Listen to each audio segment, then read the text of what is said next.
Grand గాలా ఈ ఫిబ్రవరి 3న ఉదయం 10 గంటల నుండి మాదాపూర్ ఎన్ కన్వెన్షన్ లో. Tickets available on book my show, Paytm. నమస్తే, వెల్కమ్ టు ఐ డ్రీమ్. నేను మహేశ్వరి. ప్రజెంట్ చూసుకున్నట్లయితే మనకు డి విటమిన్ డెఫిషియన్సీ అనేది ఎక్కువగా కనిపిస్తోంది ప్రతి ఒక్కరిలోనూ, చిన్నపిల్లల నుంచి పెద్దవాళ్ళ వరకు. ఈ విటమిన్ డి అన్నది ఎందుకు తక్కువ అవుతూ ఉంటుంది, దీనికి కాసెస్ ఏంటి, అలాగే దీన్ని మనం కంట్రోల్ చేసుకోవాలి అని అనుకుంటే ఎలా? దీని గురించి మాట్లాడడానికి మనతో పాటు ఉన్నారు విరంచి హాస్పిటల్ నుండి జనరల్ ఫిజిషియన్ డాక్టర్ శివరామకృష్ణ గారు. మరి వారితో మాట్లాడతాం. నమస్తే సార్. నమస్కారం సార్, ఎవరు చూసినా కూడా విటమిన్ డి డెఫిషియన్సీతో చాలా ఇబ్బందులు పడుతూ ఉంటారు. దానివల్ల బోన్స్ బాగా పెయిన్ రావడం, ఇలా ఎందుకు వస్తుంది ఈ డెఫిషియన్సీ? విటమిన్ డి సాధారణంగా మనకు ఫుడ్లో దొరికే, అంటే మనం తినే ఆహారంలో దొరికేది తక్కువ, క్వాంటిటీ తక్కువ ఉంటుంది. ఉన్నా కానీ కొంచెం నాన్ వెజ్ ఫుడ్లో మాత్రమే ఎక్కువగా ఉంటుంది.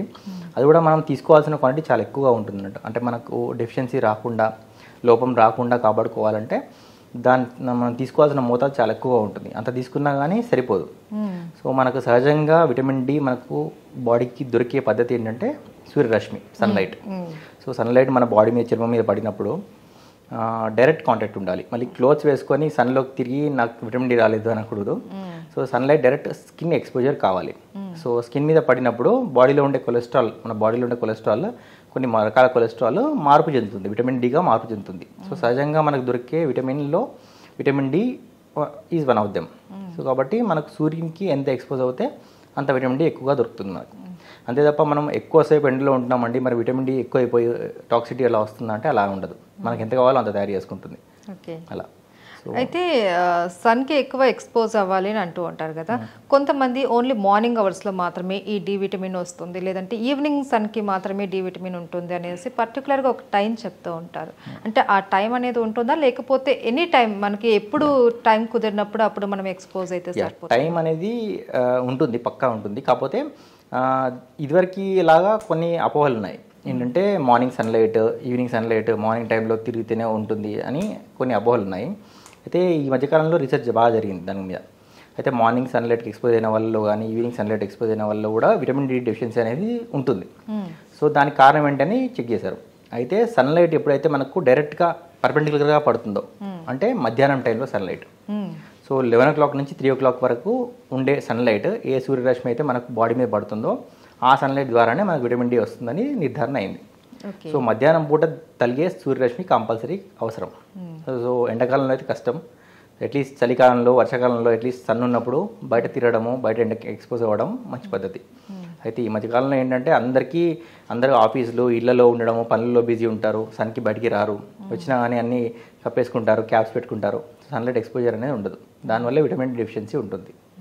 ఈ విటమిన్ డి తక్కువ అవడం వల్ల బోన్స్ బాగా పెయిన్ వస్తాయని అంటారు కదా, ఇది ఒకటేనా లేకపోతే ఇంకా ఏవైనా కాంప్లికేషన్స్ ఉంటాయా? చాలా ఉంటాయి. విటమిన్ డి వల్ల చాలా రకమైన బాధలు పడతారు ప్రజలు. అయితే అందులో ముఖ్యమైనది ఏంటంటే విటమిన్ డి మనకు కాల్షియం బాడీలో ఉండడానికి దోహదపడే విటమిన్. సో కాల్షియం అబ్జర్ప్షన్, మనకు కిడ్నీ నుంచి కాల్షియం అబ్జర్ప్షన్ చేసుకోవాలన్నా, మన జీర్ణకోశం నుంచి కాల్షియం బాడీలోకి కలవాలన్నా కానీ విటమిన్ డి చాలా ముఖ్యమైనది. సో విటమిన్ డి అనేది తక్కువగా ఉంటే కాల్షియం అనేది కూడా తక్కువగా ఉంటుంది. కాల్షియం తక్కువగా ఉంటే ఏమవుతుందంటే బొక్కలన్నీ వీక్ అయిపోతాయి, బోన్స్ వీక్ అయిపోతాయి. సో బోన్స్ వీక్ అయిపోతాయి. అది కాకుండా మయాలిస్ అంటాం, అంటే మజిల్ పెయిన్స్ వస్తాయి, తొందరగా అలసిపోవడము, మనం ఎక్కువ సహజంగా మామూలుగా చేసే పని ఇదివరకులాగా చేయలేకపోవడము, ఇలాంటివన్నీ విటమిన్ డి లోపం వల్ల వస్తాయి. తర్వాత కాన్సన్ట్రేషన్ లోపం, సరిగా దేన్ని కూడా ఫోకస్ చేయలేకపోవడము, పనిలో అనేది చురుకుదనం ఉండకపోవడము, ఇలాంటివి కూడా రావచ్చు. సో చాలా రకాల దుష్ప్రభావాలు ఉంటాయి విటమిన్ డి లోపం వల్ల. సో ఈ మధ్యకాలంలో చాలామంది హెల్త్ చెకప్ చేసుకుని వస్తుంటారు. ఆల్మోస్ట్ అందరికీ డెఫిషియన్సీ ఉంటుంది. సో కాబట్టి విటమిన్ డి లోపం అనేది సరి చేసుకోవాలి. సో చాలామంది ఏంటంటే ఓకే, నాకు మజిల్ పెయిన్ వస్తుంది, బోన్ పెయిన్ వస్తుంది, సో నాకు విటమిన్ డి డెఫిషియన్సీ ఉంది, సో దీనికి డాక్టర్ని ఎందుకు కన్సల్ట్ అవ్వడం, నాకు తెలుస్తుంది కదా అనేసి ఒక మెడికల్ స్టోర్కి వెళ్ళి అక్కడ విటమిన్ డి ట్యాబ్లెట్స్ తీసేసుకొని వాళ్ళ ఓన్ మెడికేషన్ వాడిస్తూ ఉంటారు. సో ఇది కరెక్టే అంటారా? అంటే వాళ్ళకు లెవెల్ ఎంత ఉందో తెలియకుండా వాడేస్తే అది తప్పు పద్ధతి. అయితే కొంతమంది నేను ఈ మధ్య కాలంలో చూశాను, విటమిన్ డి డెఫిషియన్సీ ఉందనుకొని విటమిన్ డి క్యాప్సూల్స్ ఎప్పటి నుంచో వాడుతున్నారు. అయినా కానీ విటమిన్ డి తక్కువ ఉందనుకొని అపోహలో ఉండి అలానే వీక్నెస్ వస్తుంది. సో వాళ్ళు ఇంకా తీసుకొని ఇంకా ఎట్లా హై డోసెస్ వాడుతూనే ఉన్నారు, తగ్గట్లేదని నా దగ్గరకు వచ్చారు. ఒకసారి విటమిన్ డి టెస్ట్ చేద్దామని ఒప్పుకోలేదు. నేను వాళ్ళని ఫోర్స్ చేశాను, కొంచెం ఫోర్స్ చేసి చూద్దామంటే ఒకసారి మీరు తీసుకుంటున్నారు, ఎప్పటి నుంచి తీసుకుంటున్నారు, అసలు నిజంగా లోపం ఉందా, ఉంటే ఎంత లెవెల్లో ఉంది చూద్దామని చూశాను. చూస్తే 120 లెవెల్లో వచ్చింది. 100 అబోవ్ ఉందంటే టాక్సిటీ అంటారు. ఓకే. సో కాబట్టి విటమిన్ డి ఎలాంటిది? విటమిన్ డి అంటే మనకు ఫ్యాట్ సాల్యుబుల్ విటమిన్స్ అని ఉంటాయి, వాటర్ సాల్యుబుల్ విటమిన్స్ అని ఉంటాయి.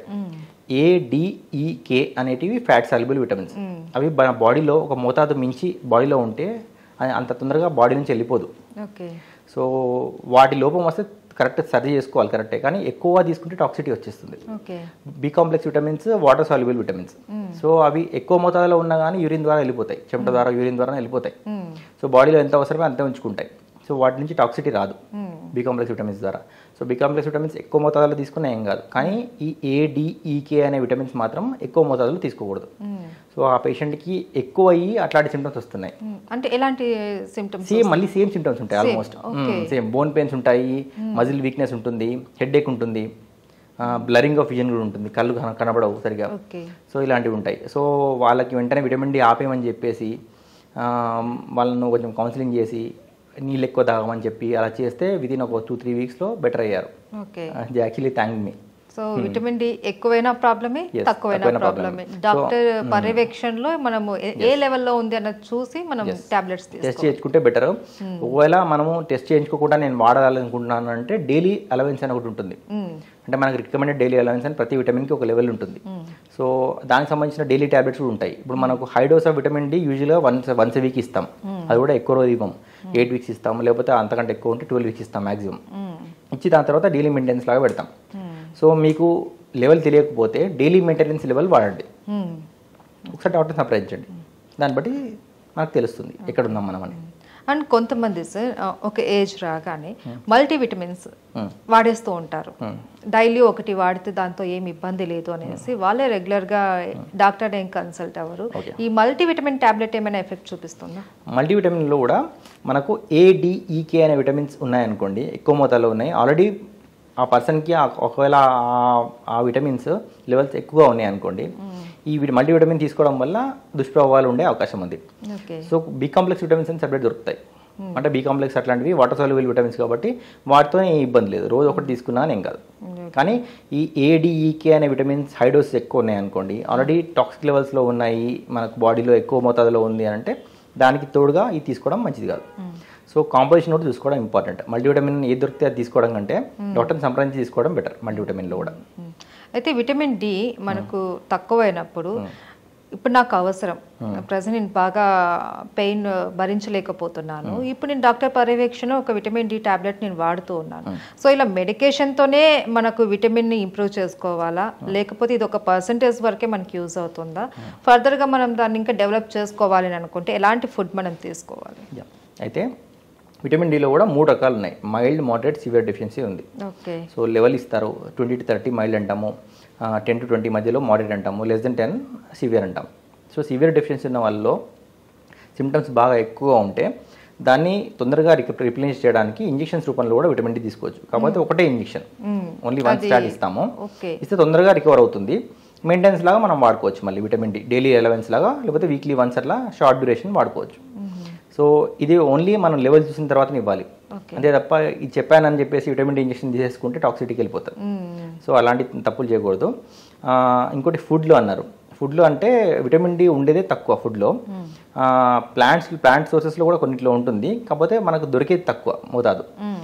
నాన్ వెజిటేరియన్ సోర్సెస్లో ఉంటుంది, మీట్లో కానీ మిల్క్లో కానీ, అది కూడా చాలా తక్కువ ఉంటుంది. సో మనకు బాడీకి సరిపడే అంత మోతాదు అందదు ఫుడ్ ద్వారా, మనం ఏం చేసినా ఎంత తిన్నా అని. సో మనం అంత మోతాదులో తినలేం కూడా.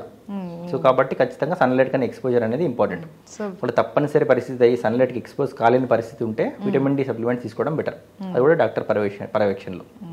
సో విటమిన్ డి అనేది ఫుడ్ వల్ల మెడికేషన్ వల్ల వచ్చే పర్సెంటేజ్ తక్కువ.